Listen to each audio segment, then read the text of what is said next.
So karon nga gabi atong isgutan ang may tungod sa mga pagkaon unsa ang gitugod sa Ginoo.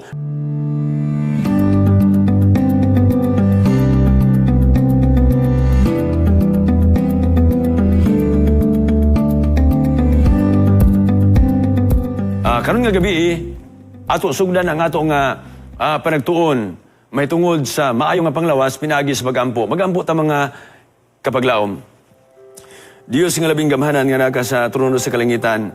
Ninintak na sa kagabion, daghang salamat ning kayunan nga imong gihatag kanamo nga makahimo kami sa pagtuon sa imong mga pulong og usab mahitungod sa pagbaton og maayo nga panglawas. Salamat o Dios ning kayunan nga imong gihatag kanamo ug hinaot o Dios nga kini nga mga pagtulunan namo karon nga gabi magahatod og panalangin himsog nga panglawas ngadto sa among mga kapaglaom samtang sila magapaminaw sulod sa usa ka semana. Salamat o Dios nga ikaw nagatubag sa among pagampo kinahanglan na mo gisalig gilaw mang madawat tungod lamang sa ngalan ni Hesus. Amen. Ang ato nga series karon nga semana mga kapaglaom, God's Way of Healing. Mauni ang ato nga panagatunan. Kung ato na ibaluan nga being healthy is not a coincidence. Ang pagkahimsog sa maayong ang pagkahimsog nato mga hinigugma kong mga kapaglaom dili tungod kay sulagma apan it is a well planned, no? Atong planuhon pag-ayo aron ta makabaton og maayo nga panglawas, no? So, unsa man ang gisulti sa Balaang Kasulatan?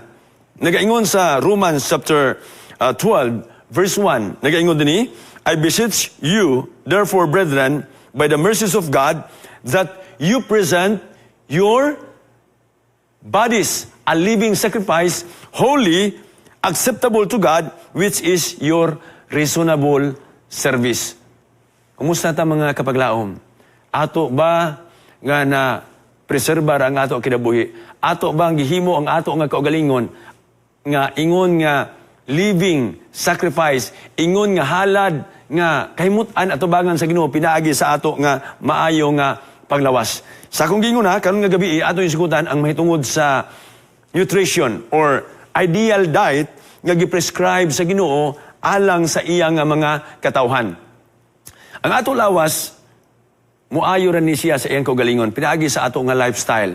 Kung ato abusaran ang ato lawas, mukaon ta og kanabitang pagkaon nga ambudansya kayo or baka dulumtanan dili ang ngayon isulod sa atong lawas, naturally ang atong lawas mo-react na siya og magbalatian ta. But sa diha nga mukaon kita og himsog nga mga pagkaon like sa mga utanon o mga gulay, mga fiber nga mga pagkaon, ang atong lawas mo response nga mohatod ngadto ngadto sa maayo nga panglawas.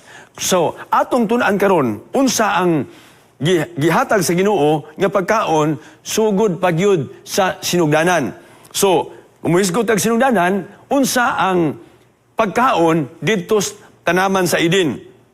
Genesis chapter 1 verse 29 nagaingon, after God created our first parents, He said, behold, I have given you every herb bearing seed. Unsa kuno mga kapaglaom, gihatag sa Ginoo tanan nga mga sagbot nga mga kahoy nga nagahatag og bunga o liso, no? And every tree in the which is the fruit of a tree yielding seed, to you it shall be for meat. So, unsa ang prescription sa Ginoo nga pagkaon alang sa iya mga katawhan? Even didto sa tanaman sa Eden, mao ang kanang mga kahoy nga nagahatag og liso, mga kahoy nga nagapamunga og kini sila mahimo nato nga pagkaon sa matag karon ug unya nga magahatod kanato ngadto sa maayo nga panglawas. Sa diha nga nahulog ang tao ngadto sa pagpakasala, vegetables were added to man's diet and God cursed the ground and said, thorns also and thistles shall it bring forth unto thee, and thou shalt eat the herb of the field. Mga hinigugma ko mga kapaglaom, dili design sa Ginoo nga maghago ta. Kada bitang maningkamot pag yun ta, o panington ta, or pagtanom nato, matunog pa ta, or mainitan ta. Dili na maoy plano sa Ginoo. But after the fall of man, sa diyang ang tao nahulog sa pagpakasala, na ay pag-antos nga ato nga gibati, no? Instead nga, sa iyo noon ta kayo pangitaw ng pagkaon, gihatag ng daan, mupura ta ditso, maghulat ta siguro, naara ditso, pero sa diha nga nahulog ang tao sa sala, naana, singto na ta, mainita na ta, naanay tunok ang ato nga ginatanom, lisod na kaayo ang ato nga kahimtang. Gani, hinumdum ko nga, sa una, so wala pa nahulog ang tao sa sala, ang babae siguro, kung manganak, dili gyud niya bation ang kasakit. Pero sa diha nga nahulog ang tao sa pagpakasala, ang babae nga manganak, bation na niya ang kasakit. Muna nga, hinumdum ko na bitang word nga, kanabitang ang atong asawa, umanakay na, kanang gabati, no? Gabati. Unsa manginanganong gabati mangina ang gingalan ana. Tungod di ay kay, sa diha nga mag-anak na ang atong asawa, kanang tali-anak na, ug sa diha nga mo-deliver na sa bata, guwa sa taguangkan sa inahan, inig panganak yun, purting batiag yun sa dagway sa kanabitang imong asawa. Nakakita ko na mga kaisunan kay nagtabang ko, nagsupport ko sa akong asawa sa diha nga kay nanganak siya kay wa may adto na ko sa hospital. Akong kwarta, gamay ra kayo, igo ra gyud nga pang bayad sa mananabang. So akong kitabangan, nagutong siya na ako siyang uluhan. Purting batia. Guwapa man akong asawa pero itong panahon na purting batia gyud sa dagway niya. Nakaingon ko nga mo din ang itawag og nagbati. It is not God's plan nga mainitan ta, no? So, ingon din sa diha nga nahulog ang tao sa pagpakasala before the flood, unsa man ang pagkaon. Ingon din nakitaan sa Ginoo nga hilabihan gayud ang kanabitang pagkadautan sa tao. Great wickedness prevailed. The inhabitants of the old world were intemperate in eating and drinking. Walay pagpugong sa ilang pagkaon, pag-inom, and they would have flesh meats. Although, nga, bisag, wala na gitugo sa Ginoo, sa pagsugod yun, sa pagtuko sa kalibutan ang pagkaon sa karni, apan mauna ang ginakaon sa mga tao. According to Councils on Diet and Foods, page 373. Human sa lunop, mga kapaglaom, ang tao gitugutan or man was given permission to eat clean meat for the first time. It was for the first time, human yun sa lunop nga, gitugo sa Ginoo nga magkaon ang tao. Pero dunay provision. Provision was made for meat eating as 2 of every unclean animals and 7 of every clean animals entered into the ark. Remember, nga ang Ginoo nagpadala og lunop nining kalibutana. No? Kaya nga siguro nga naman nga, doon naman gilunop, nga, pwede lang walay lunop, but, gipadala niya ang lunop nining kalibutana. And he instructed Noah nga mo-build sa ark. Si Noah, imagine nimo, for 120 years, nagawali si Noah, si Noe, after mahuman ang arka, doon ay lunop nga, mahitabo. Apan ang mga tao, wala sila mutuo kang Noe. When in fact, sa diha nga nahuman ang arka o miabot ang baha, milutaw ang arka mga isuon, ang na-convert ni Noe, 7 ra gyud ka buok. Ang iyang asawa, 3 ka anak, si Ham, Shem, and Japheth, o ang ilang matag asawa, mauray tuwa sa arka. But inside the ark, a lot of animals, mga isuon, ang gi-categorize na siya nga kung tagduha, dili makaon, o ang pinagpito, maunay gitugo sa Ginoo nga makaon. So mauna ang giingon, gitugo sa Ginoo after the flood, gitugo sa Ginoo nga makaon ang karni. However, God forbade eating the blood of the clean animals. Ang dugo, gi-emphasize gina siya mga kapaglaom nga dili kaunon ang dugo, no? Kay siguro kay baluta nga dunay mga mananap nga nagbalatian na. Gani, kung mato tag merkado, maglantaw ta sa mga karni sa merkado, kaingon ta nga, asa ka nigikan, basin naa na ni gibati nga mananap, giihaw lang ni kay hadlok ang tag-iyag alkansi, giihaw na lang diretso, no? Basin nagbalatian ni. Ang Ginoo kay balo kayo unsay para maayos sa tuwa.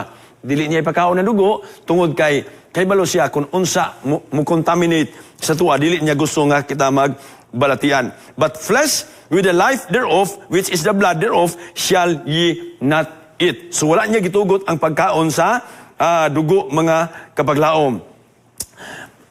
After the flood, he permitted nga naman iya man gitugutan mga kapaglaom nga ipakaon ang tao kay sa pirmiro wala na niya gitugot ang pagkaon sa karni. Ang gi-design sa Ginoo, Genesis chapter 1 verse 29, unsa atong kaunon? Ang mga kahoy nga nagahatag og liso, mga kahoy nga nagahatag og mga bunga, mga prutas. But after the flood, ngano man gitugot na sa Ginoo mga kapaglaom. Ingon dinhi sa usa ka magsulat sa Counsels on Diet and Foods, page 373, God permitted that long-lived race to eat animal food to shorten their sinful lives. Nganong gitugot kuno mga kapaglaom sa Ginoo ngano mukaon og karni aron ma-shorten ang ato nga hilabihan gayud ka makasala nga pagkinabuhi. Soon after the flood, the race began to rapidly decrease in size and in length of years.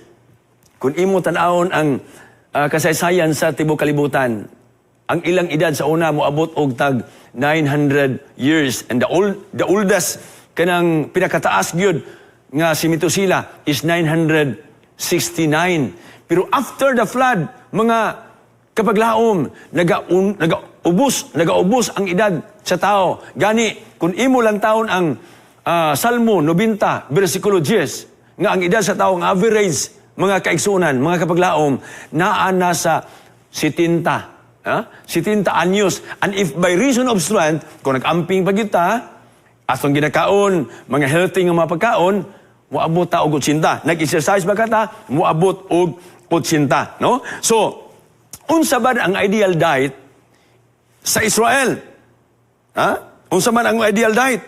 In Leviticus chapter 3, verse 7, nagaingon, it shall be a perpetual stature for your generation throughout your dwellings, that ye eat neither fat nor blood. Anong di man itugot ang tambok o dugo, no? Abi ninyo mga kapaglaom, ang Ginoo maayo gid kayo para sa tuwa. Number 1 nga cause sa leading sa death karong mga panahon na mao ang heart problem, cancer, no? O kanang hypertension or stroke. Kung makakita gani kag tawo nga na stroke, most likely naa na siya blood clot, no? Naa na siya blood clot. Ang doktor mo diagnose nga naa na siya blood clot sa iya nga utok. Unsa may hinungdan sa mga blood clot? Tungod na sa mga fat nga nag-iabong sa kanang muharden sa atong artery, arteriosclerosis, nga muharden ang artery, nga i-blockage niya ang kanabitang ang daloy sa dugo ug hangin, nga dili makalusot, mo hinungdan nga ang tao kanang magka-stroke. Og sultihan ta mo, ang stroke nga balatian ug ang heart disease mag-uban gyud na sila, no? Tungod na sa ato nga ginakaon mga kapaglaom. Pero maayo gid ang Ginoo nga gipahimangnuan gyud ta kanunay nga dili ta mo kaon og tambok. Pero ang problema kay moadto ganit ag merkado, mopalit ag karne, moingon nita nga nang pakapini og kanang sibo. Kay nindot kay lutuon na kana bitang maglauya ta nga maglatab-latab ang kang sabaw, mamituon, lami din kay higop. Wa ta kay bawo nga inig kaugana, inig kabugnaw ana, mubagtik na siya dito sa atong lawas, mugahi na siya, mo hinungdan sa mga clottings, mga kapaglaom. Ang Exodus chapter 16, verses 4 and 35, nagingon, then said the Lord unto Moses, behold, I will rain manna from heaven for you, And the children of Israel did eat manna 40 years. Sa kamingawan, during Exodus, ang Exodus, gikan ang mga Israelites from Egypt going sa ilang destination, padulong, ngadto sa Kanaan, ang Diyos nag-atiman kanila. God provided food for them. Day and night, ang Ginoo nag-auban kanila, mga kapaglaom. Apan, kanang dili maginato tanan ma-please ang mga katauhan nga, mayong tanga, Ginoo, gi-provide na ginimo ang tanan sa kuha. Muna nga, musimbagi ko nimo, musunod gyud ko unsa imong pagtulunan, musunod gyud ko unsa imong balaod nga ipasunod sa kuha. No, mga kapaglaom, usahay dili nato masabtan ang kinaiya sa tao. But God, ang Ginoo naga-provide gayud, no? Unsa pa gyud? When God led the children of Israel out of Egypt, it was His purpose to establish them in the land of Canaan, a pure, happy, healthy people. Pagkanindot sa plano sa Ginoo, no? Kuhaon sila dito sa Ehipto, dalon sila dito sa Kanaan, ug ang purpose nganong dadon sila mga kapaglaom, His purpose is to establish them in the land of Canaan to be pure, happy, and healthy people. Ganahan mamuha ng mga kapaglaom, kanang panta, kanang malipayon ta, unya, healthy kayo ta. Siguro dili kita mahimong happy kung naatay balatian. No? Mahimo lang tang happy kung watay balatian. So, kini siya nga mapagkaon kaning flesh, kaning mga unod, gi-remove ni siya when the Israelites made their exodus from Egypt going to Canaan. He removed flesh food from them in a great measure. They had been willing to deny appetite in obedience to His restrictions, feebleness and disease would have been unknown among them. Abi ninyo, kung ila pag gituman ang kabubuton sa Ginoo, dili gid sila mukaon og mga dalumtanan, mga karni baka, wala gyoy balatian nga moabot nila.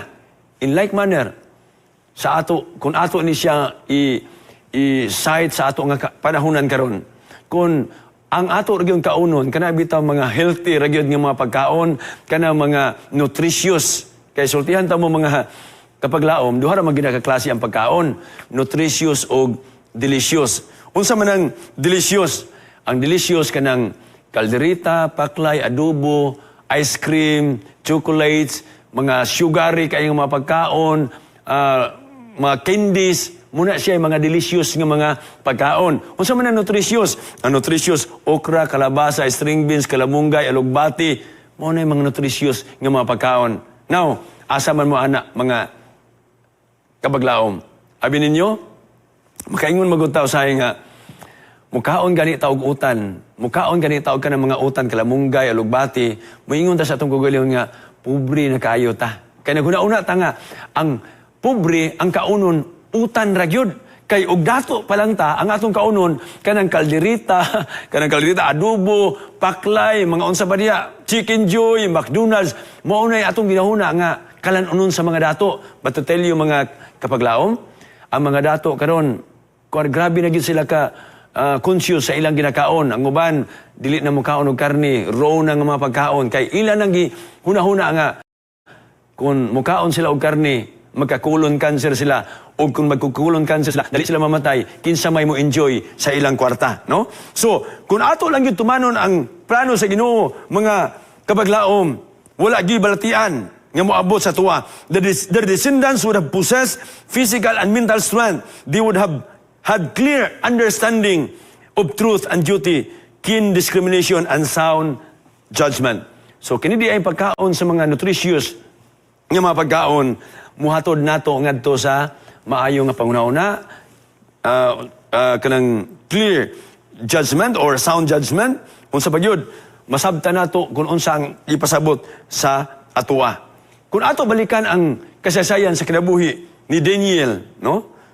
Ni Daniel, Shadrach, Meshach ug Abednego didto sa Babylonia. They were being captives didto sa Babylonia, mga kaisunan, under King Nebuchadnezzar, no? So, unsa ang sa diha nga pag-abot nila didto sa sa Babylonia. They were treated as, siguro nakitaan siguro nga, kini mga tawhanan ni, mga gwapo man. O, gwapo niya, tag-as kay mga tao sa una, tag-as magayo. Unlike karon nga, puluting mugbuan na. So nakitaan sila mga igsoon sa hari, giingnan sila nga, ipakaon dito sa kalanunon sa hari. But, unsa ang gisulti ni Daniel, mga nigugma kong mga kapaglaom, Daniel chapter 1 verse 12, nagaingon din sulayi ang imong mga sulgoon, gipangalyo po ko kanimo, sulod sa napulo ka adlaw lamang.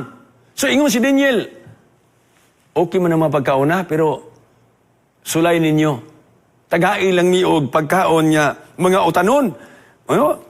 Tagai. Ingon ni, og kami pakatagi nila og utan nga pagkanon og tubig nga ilimnon. Unsa ilang gipangayo? Dili kalderita, dili katong mga naglingkod dito mga karne nga purting kanon sa mga hari. Ang gyud mga grabe gid nga mapagkaon, lami siro kayo, pero dili na mao ang gipangayo ni Daniel, Shadrach, Meshach ug Abednego. Unsa ilang gipangayo? Sulaymi. Tagai lang mi og kuan kanang utanon, unya tubig. And verse 13, unya ipatan-aw diha sa imong atubangan ang among mga naong. After 10 days, ingon pa ni Daniel, sulayi, tan-awa ninyo og unsa ang dagway namo after 10 days. Og ang naong sa mga batanong lalaki nga nagakaon sa lamiang mga pagkaon. Sari. Ingon pa niya, siguro after 10 days, ipatindog mig utro diri. Unya, ipatindog po itong mga batanon nga sama na mo nga nagkaon sa kalanon sari, tanawa kung sa nga mo nga diferensya, ug sumala sa imong makita, hukmi ang imong mga sulugoon. They were, gitugutan sila, mga kapaglaom, si Daniel, Shadrach, Meshach ug Abednego. And in verse 14, nagingon, busa siya nagpatalinghog kanila ni ining pagiha. Ug gisulayan sila, sulod sa napulo ka adlaw. Request, ang ilang request may isong gigrant nga pagkanon sila og mga utanon. And in verse 15, og sa natapos ang napulo ka adlaw, ang ilang naong nakita nga mga labing ambungan. Grabe nga description sa kan Daniel, Shadrach, Meshach ug Abednego. Sa human sa 10 days, gipatindog silang tanan, kauban niya itong mabatanon nga nagkaon po og mga karne, kalanon sa hari, og matod pa sa description, og sa natapos ang napulo ka adlaw, ang ilang mga naong nakita nga labing ambungan, og sila labing tambok sa unod, kaysa tanang mga batanong lalaki nga nangaon sa lamiang kalanon sa hari. Pagkanindot, mga kaisunan, it is a manifestation nga ang pagkaon nga gitugot sa Ginoo sa iyang katawhan, mao gayud ang himsog. Now, unsa man ang diet karon, unsa man ang gitugot sa Ginoo karon, mga kapaglaom, kini siya nga klase nga mga utanon, asa ta magpili sa wala ba, sa tuo, unsa ang himsog alang nato, no? Ang pen of inspiration, matod pa sa Councils on Diet and Foods, page 411. Disease in cattle is making meat eating a dangerous matter, no? The Lord curse upon the earth, upon man, upon beast, upon the fish on the sea, in the sea. So, as transgression becomes almost universal, the curse will be permitted to become as broad and as deep as the transgression. Disease is contracted by the use of meat. Nagkapadayon, in a short time, it will not be safe to use anything that comes from animal creation. Manigugma ko, mga kapaglaom, ang Ginoo na hibalo kung unsay maayo para sa tuwa. Sa atong lawas, kung gusto nato nga mahimong himsog, ato batnan, sundon ang gisugo sa Ginoo o ang prescription sa Ginoo nga mga pagkaon nga angay nato kaunon. Sa giingon ako kaganiha, being healthy is not a coincidence. Ang pagkahimsog, dili kay sulagma lamang, tundili pinaagi sa atong plano. As in human race, disease in animal is increasing, no? Contaminated meat, no? Na ay ang mga karne, doon ay mga contamination. Kung ato may baluan, naanay ka ng birds, flu, swine, sana ka ng Sana nga sa mga baboy, no? Sa mga balatian diha, gipadayag na sa Ginoo, gipadayag sa Ginoo sa matag usa kay gusto niya nga kita dili mo kauna na tungod kay gusto niya nga makabatunta og maayo nga panglawas. Unsa man ang ato angay kaunon, grains, fruits, nuts, and vegetables constitute the diet chosen for us by our Creator. In Genesis chapter 1, verse 29, mga hinigugma kong magpaglaom, mauna ang giandam sa Ginoo nga pagkaon alang sa tuwa, giprescribe. And these foods prepared in as simple and natural manner as possible are the most healthful and nourishing. Counsels on Diet and Foods, page 313. So, back to original kita. Back to basic kita. Kung gusto nato nga makabaton ta og maayo nga panglawas. Gipainumdum kita kanunay mga kapaglaom. Again and again, I have been shown that God is trying to lead us back step by step to His original design. It is God's original design nga ang ato lawas dili nato sudlan og mga karni. Ang ato isulod mao ang mga himsog nga mga pagkaon that man should subsist upon the natural products of the earth. Naay gidugang among those who are waiting kung gusto kita maandam sa duol nga pagbalik ni Jesus Christ, mga nigugma kong magkapaglaom, among those who are waiting for the coming of the Lord, meat eating will eventually be done away. Ang pagkaon kuno sa mga karni, kaya ang karni, mga kapaglaom, dili na siya fiber. Ang mga otanon, gulay, kalabasa, okra, alugbati, kalamunggay, string beans, mauna siya ang mga fiber ng mga pagkaon. Ang mga karni, kung isulod nato sa atong lawas, it takes us 72 hours nga ipagawa na siya. No? So, ma-store na siya sa atong lawas for 72 hours. Unya, kung muabot ng 72 hours, dugay pagid kayo siya. Mag-effort patag-ayo, aya nato siya mapagawa. Ingon diri, kung kita nagapaabot, usa sa mga nagapaabot sa pagparayag ni Jesus Christ, meat eating will eventually be done away. Wala ko maingon mga kapaglaom nga ang diet is linked to salvation. But kung gusto nimo nga maandam, kung gusto nimo nga mahimong himsog, malipayon nga nagapaabot sa pagparayag sa Ginoo niining kalibutan na, ato na siya likayan nga mga pagkaon. Kay lisod kaayo mga kapaglaom, kung pagpuyo nining kalibutan na, balatianon ka. Abi ninyo, ang mga balatian karon is lifestyle diseases na. Tungod sa ato nga ginakaon, tungod sa ato nga pagkinabuhi, ang uban magbalatian, cancer, chronic diseases, no?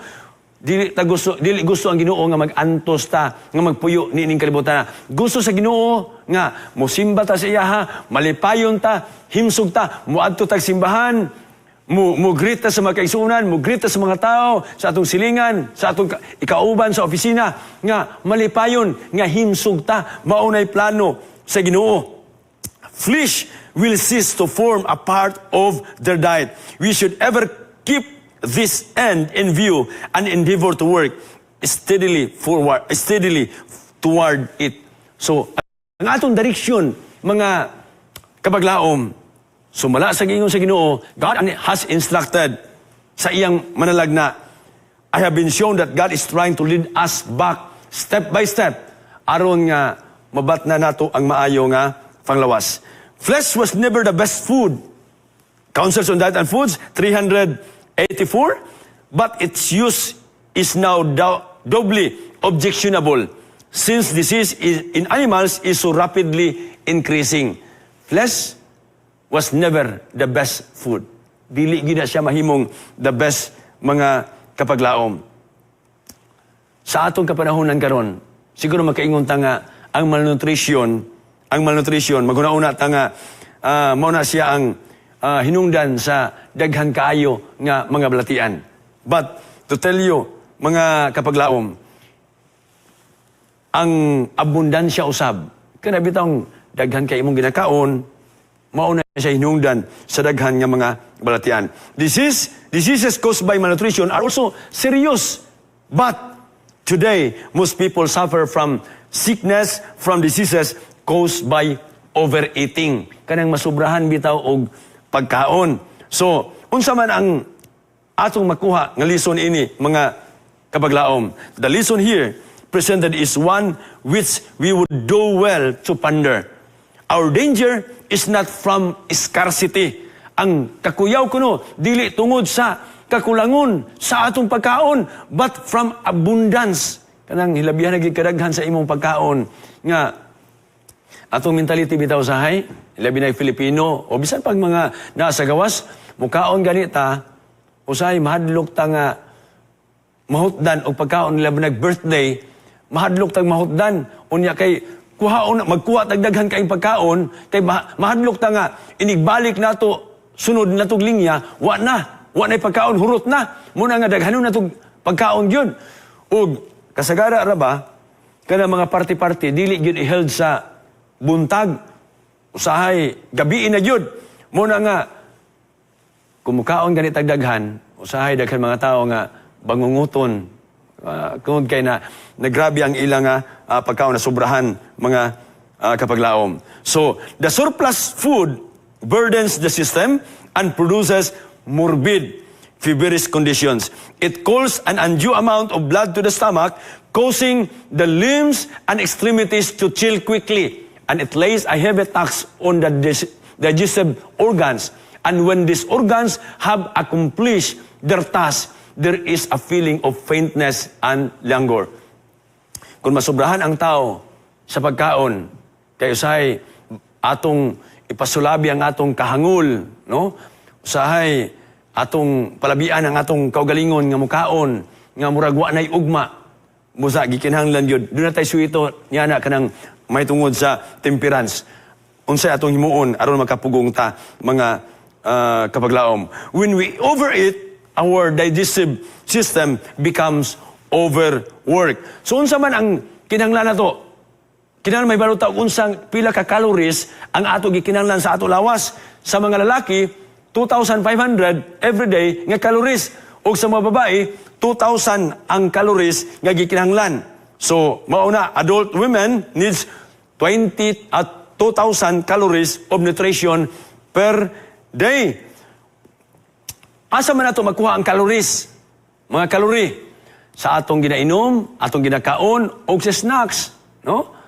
I-burn nato na siya nga calorie, pinaagi sa ato nga paglihok-lihok sa matag adlaw, daily activity, o sa exercise. So, kung mukaon tagdaghan kaayo mga seminar, mga kabaglaom, ato gyud himuon ang pag-exercise sa matag adlaw. Calories we burn, calories we eat. Matag adlaw nagakaon ta og pagkaon nga abundant of calories. So atong himuon aron nga masunog na siya, aron dili na siya ang fat mo istorya sa ato lawas, kinahanglan mo exercise jud ta. So what happens if we eat a lot of calories? Unsa may tabo kun mukaon ta og daghang kaayo nga calories, do our bodies thinks it's trust and let it out of our bodies? Mo diretso na ba na sa guwa mga kapaglaom? Himuon gyud nato ang pag-exercise. Pero sultihan ta mo mga kapaglaom, nga bisag unsaon pa nato og usay mo exist gyud ang kanabitang calories, mga tambok tungod sa atong ginakaon, mo exist gyud na. Og kung mo exist na siya, didto na siya padulong, no? Kung dili masunog sa atong pag-exercise, mo exist na siya sa mahimo na siya nga fat, no? Mahimo na siya nga fat. Ang atong ginakaon, mga kapaglaom, sa diha nga mukaon ta, ang atong level sa blood sugar, mutaas na siya kung mukaon ta.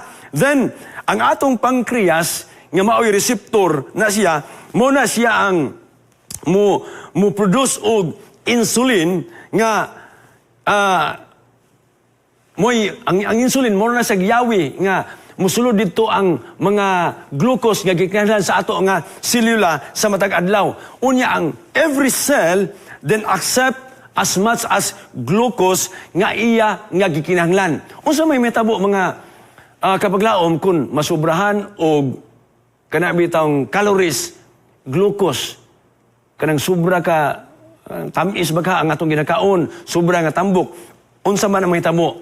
Mao nang mahitabo nga diabetic ang usa ka tao. Kay dili na nasubra na mga kapaglaom. So, asa man padulong ang tambok nga sobra.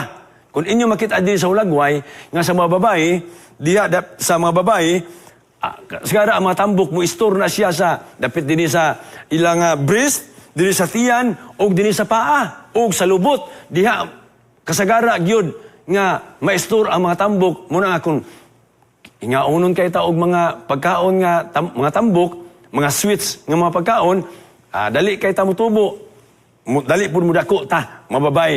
Sa mga lalaki, diha na sa tiyan, sa mga paa, diha na siya mo daghan ang tambok mga seminaryan, mo dako ang bilbil, matingala na lang tanga, uy, kadako ba sa akong tiyan? Tungod na sa imo nga ginakaon. Kung dako ang imong tiyan, gikinahanglan nimo nga imo gyud banatan og exercise. So, there are some necessary parts of the body nga mo exist, mga kapaglaom, mo adto na siya sa imong mga belly, kanang mga bilbil, no? Then it spread all over the body. So, dili ba yung ganahan magita og lantaw og tao nga kanang wala gi bilbil, no? Mayon neta nga sana all, no? Pero usahay kita ra pod ang naghimo nga nganong bilbilon ta, no? So, intemperate in eating is often the cause of sickness. And what nature most needs is to be relieved of the undue burden and that has been placed upon her. In many cases of sickness, the very best remedy is for the patient to fast for a meal or two, no? That the overworked organs or the digestive may have an opportunity to rest. So, kung imo nakitaan nga overeating na kaayo ka, pwede ka mahimo og fasting. I remember 1 week ago, nag-uban mi sa General Conference Health Ministries Director. Akong busing. Ingon ako sa iya, how often you eat? 3 times ba sa usa ka adlaw? And siya nga, no, I only eat twice a day. Magkaon siya, alas 9, pagka next meal na niya, dito na sa mga alas 4, no? Unya, wala gina siya kanang snacks. Pero kita mga kapaglaom, hilabihan gyud ang ato nga say yung pasauban ng mga terminolohiya nga na mga kanto-kanto, sinirok kayo nga di ta mahadlok ta nga magutman ta. But sometimes ang pag-fasting di ay mga kapaglaom, very essential na siya kay mahatod na sa nato ngadto sa maayo nga panglawas. Unsa man mga pagkaon natong likayan, mga kapaglaom, kini mga butter, milk, eggs, mukaon man tani ana, pero kana bitong naatay pagpugong gayud sa matag karon niya. Bisan pa man gani ang kanang mga gitugot sa Ginoo nga mga pagkaon as prescribed sa Genesis chapter 1 verse 29, ato pag yun na siyang kanang naagita sa limit yun. Dili kay kini kay gitugot naman is Ginoo. Banatan tani. Kining prutas kay gitugot man is Ginoo. Banatan tani. Umukaon ta. Wa tay pugong. Pamahaw, usa ka kilo nga mangga, o baga paniudto, usa ka sipi nga saging, dili na po na siya maayo.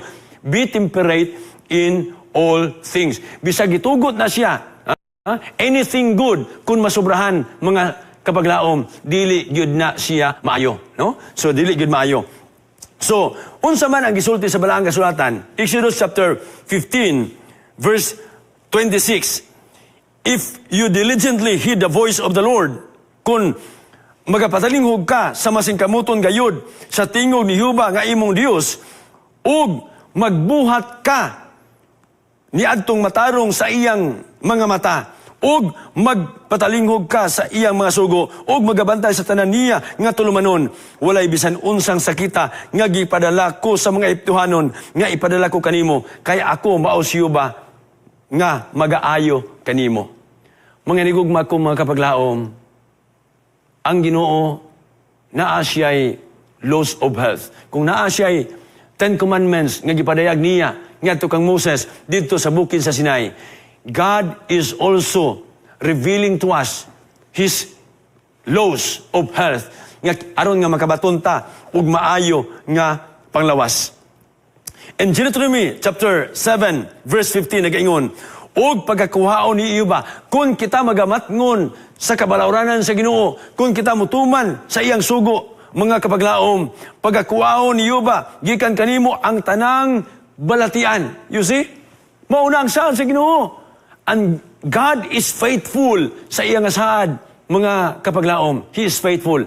Kung siya mo saad, dili para sa tuwa ang iyang sinaran nga usahay mapakyas ta. Kung mangutang tag kwarta sa to silingan ato amigo baka mangutang nga ay kabalaka kay bayran na ako ni ugma usahay mapakyas pa ta. But God is faithful in His promise. O pagkakuhaon ni Hiuba, gikan kanimo ang tanan nga balatian, o walay bisan unsang nga dautan, nga hampak sa Ehipto, nga hibaluan nimo, nga igabutang niya sa ibabaw nimo. Walay hampak, mga kapaglaom. Walay balatian, nga ipahatang sa Ginoo, niya adtong mga tao, nga naga matinumanon, nga adto sa iha. Nagadugang, ingong panisalmis na David, Psalms 105:37, and there was none feeble among his tribes. Ug sa iyang mga banay, walay mausa nga maluya sa tao. Usa kini kasaad, buhi nga saad, God is faithful. God never change. Ang Ginoo dili gayud mausab sa iyang saad. Kung siya nagasaad ini, siya matinumanon nga mutuman ni ini. Mga hinigugma kong mga kapaglaom, ang Ginoo ninintak na sa gabion, ang iyang handom sa mata ko sa kanato, nga magkabaton ta og maayong panglawas. Gipadayag niya ang mga pagkaon nga angay nato ibutang sa ato nga lawas. Pagkaon nga magahatod nato sa kahimsog. Pagkaon nga magahatod nato sa kalipay sa kinabuhi. Kay kung walay balatian, malipayon ang tibuok nga panimalay. Ninintak na sa gabion, unsa man ang ato pilion. Number 1, a very healthy body. Number 2, a healthy body. Number 3, slightly sick. Or number 4, a very sick body. Manigugma ko nga mga kapaglaom, the choice is yours this evening. Ang pagpili na animo. Kung imong handom nga malipayon ang inyo tibok kapanimalay, ato sundon ang prescription nga pagkaon sa Ginoo. Siguro may panahon nga mapakyas ta nga makakaon ta og mga karni apan hinaot nga dili nato kanunayon o dili nato daghanon mga kapaglaom. God is happy, no? Nga mulantaw sa iya makatawhan nga dili lamang healthy apan malipayon. Dili siya gusto nga maglantaw sa tuwa nga magbalatian ta. A very sick body. Mao bitaw nga dunay kamatayon ining kalibutana. Matag higayon nga na ako'y magserbisyo ko og mga minatay. Makaingon bitaw ko nga, Lord, thank you so much nga dunay kamatayon. Kay kung wala pa'y kamatayon, kining tawhana nga nagbalatian sa cancer, kining tawhana nga nagbalatian og chronic disease, ulcer ba, hypertension, stroke, baka kung walay kamatayon, magpabilin siya nga mag-anto sa iyang kinabuhi hangtod baka sa kahangturan. But with, praise God, ang Ginoo maayo kaayo. Naa siya'y plano sa mata ko sa kanato. Being healthy is not a coincidence, but it is a well plan sa mata ko sa kanato. Kay mauni ang handom sa Ginoo, mga kapaglaom, nga kita magpabilin himsog while waiting for the soon coming of Jesus Christ. Busa ako handom nintak na sa gabion. Ang mata ko sa kaninyo, kung naa ka mo, nagalantaw, nagasunod ka ng gagabi, choose healthy. Aron nga kamo makabaton og kalipay matagarugon niya og labasanan kamo makapadayon sa paglambigit sa bulaton nga gipadayag sa Ginoo sa iya makatawhan that when everything is said and done, all of us will be ready sa pagsugat sa Ginoo ug magpuyo kita dito sa langit nun nga puyanan hangtod daw niya sa walay katapusan. Ato idong ato mga ulo alang sa magampo ta. Diyos nga labing gamhanan nga nakas trono sa kalangitan, inintak na sa kagabion. Daghang salamat kayo Ginoo nga ikaw tugot ka namo nga makahisgot kami og mga pagtulunan nga maghatod kanamo ngadto sa maayong nga panglawas. Salamat o Dios nga dunay ikaw balaod nga gipadayag sa matag usa nga ang amo kaunon kadtong mga himsog nga mga pagkaon kay dili nimo gusto Ginoo nga kami magbalatian. Ginoo, ako nagaampo sa amo mga viewers ninintak na sa gabiyon. Siguro ang uban naa sa balatianon nga kahimtang. Ginoo, ikaw magmalurion kanila. Hikapa sila Ginoo. Ayuha sila aron nga ang ilang kayuhan nga ilang makabot maghatod og himaya pagdaig o pag-amahan diya kanimo. Ginoo sa matag adlaw amo gihangyo ang imong giya pag-una nga mabuhat ang mga butang nga sumala sa imo nga kabubuton aron maandam kami sa duol na nimo nga pagbalik. Salamat o Dios nga ikaw nagatubag sa among pagampo. Kinahanglan na magipangayo gilaw mamadawat tungod lamang sa ngalan ni Jesus. Amen.